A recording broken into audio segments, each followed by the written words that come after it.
Egyptologist, really? Who do you think you are? So I listened to an interesting podcast from a series called Science Versus. These two intelligent, bubbly women, Wendy Zuckerman, Rose Rimler, they looked at the question, ancient aliens, who really built the pyramids? Now they looked at this from a perspective of not having studied the pyramids before, but once they did, they realized how profound they were, and so they interviewed several people in their podcast, which included Eric von Daniken, the original aliens guy, Dr. Mark Lehner, the famous Egyptologist, and a specialist, Shelby Putt. So Eric von Daniken really started the alien thing with his book Chariots of the Gods, which sold millions of copies. And here's what Eric said on their program. My name is Eric von Daniken. I am Swiss, I'm a writer, and I have published so far 41 books.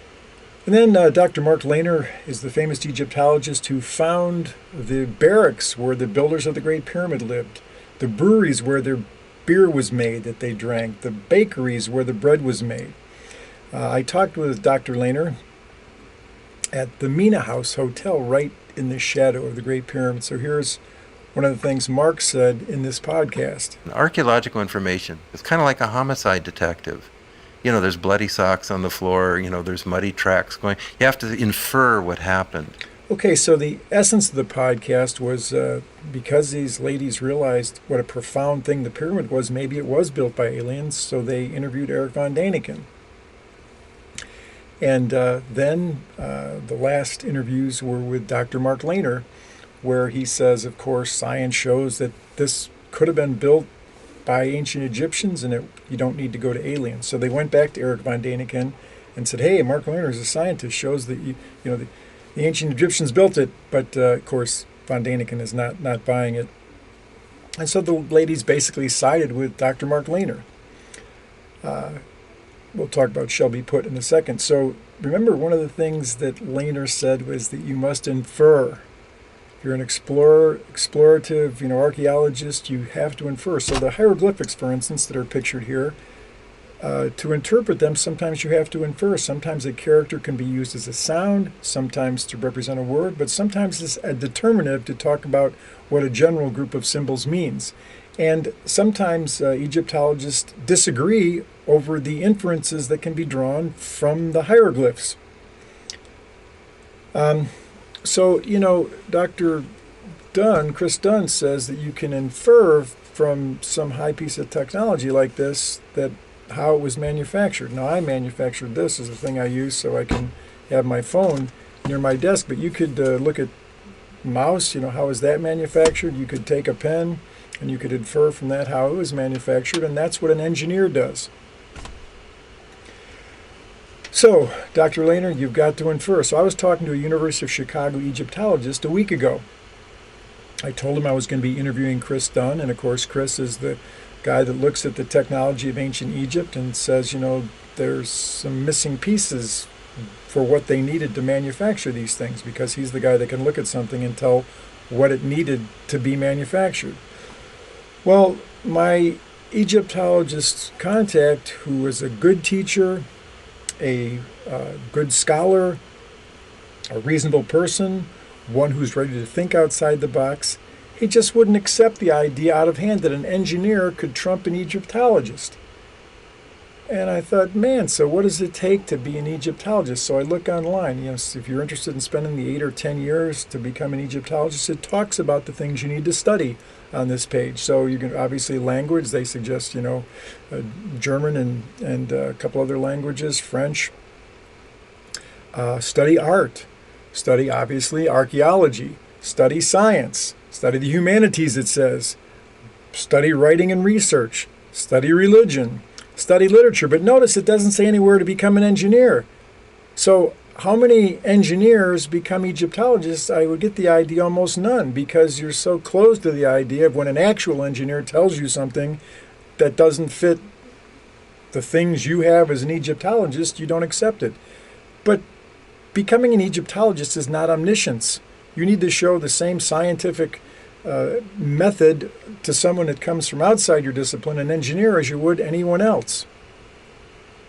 So Shelby Putt her part in the podcast was to just bring science on the idea of the development of the human mind. And here's what Shelby concludes about ancient Egyptians and their brains. Completely normal person, yes. Completely normal in intelligence and in the way they look. They would be just a normal person. So it seems to me there's a built-in colonial perspective of Egyptologists. Now, there's some people that will do this from an academic point of view. Say it started with the French under Napoleon. Obviously, that was the Enlightenment. It brought in a Western perspective, and then the whole science of Egyptology has had a sort of a stamp, a Western stamp. So you can take that kind of colonial position. But I mean more in the idea that the Egyptologists insist that the ancient Egyptians only had copper tools to work with. Well, the evidence says they had much more profound tools than that.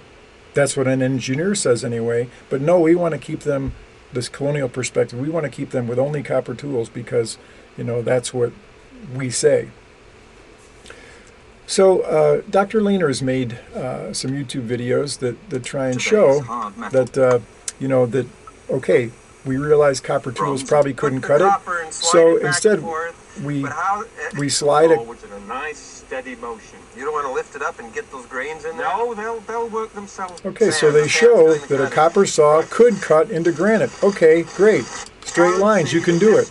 And then they go on to show that you could use a copper pipe to make a hole in granite using the sand again.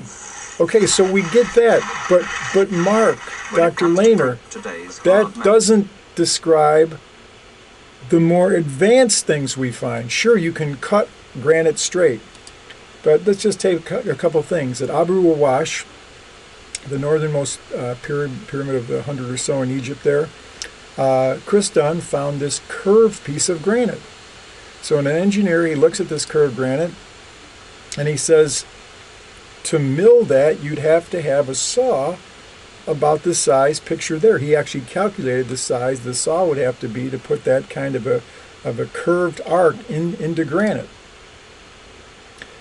And so it's interesting that one of the places on the Abu Ras site, which they said was a boat pit, Chris says no, it's probably the pit that housed the saw, because the pit is the same size that would be needed to house a saw the size that would be needed to cut the granite at Abu Awash. Another thing he studies down in Luxor is the Ramses crowns and heads. There's so many statues of Ramses that are so exact, and he shows that it would have been much simpler to design them in a simpler way in terms of manufacturing them. But they're designed with highly advanced techniques of elliptoids and stuff. You can see from the diagram the things he gets into as an engineer there. So he says that they had what they used was what we would call Cartesian geometry. They might not have called it that, but he shows that they have these orthogonal axes of orientation known as X, Y, and Z. They probably developed the concept of pitch and yaw, he says, the rotational axes that are associated with navigation within three-dimensional space.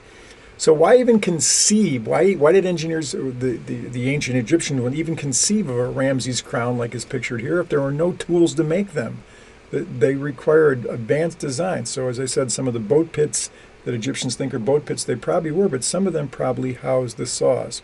So looking at some other Karnak Ramses heads, showing the incredible design that went into them. These objects, Chris Dunn writes, have the same kind of definitiveness and meticulousness as the dies that form the body of your car. While you're online purchasing your ticket to Luxor, pick up your computer mouse and notice it's crafted with the same compound radial surfaces. Contours that transition from large to small radii are products of precisely machined molds. We take them for granted, but obviously we use them all the time in the modern world, everything around us. So showing some of the different radii points in these crowns that are on the Ramses statues, it's incredibly complex work. So Chris Dunn says the sweeping curved surface was not the result of a random burst of artistic whimsy and a flourish with a copper chisel.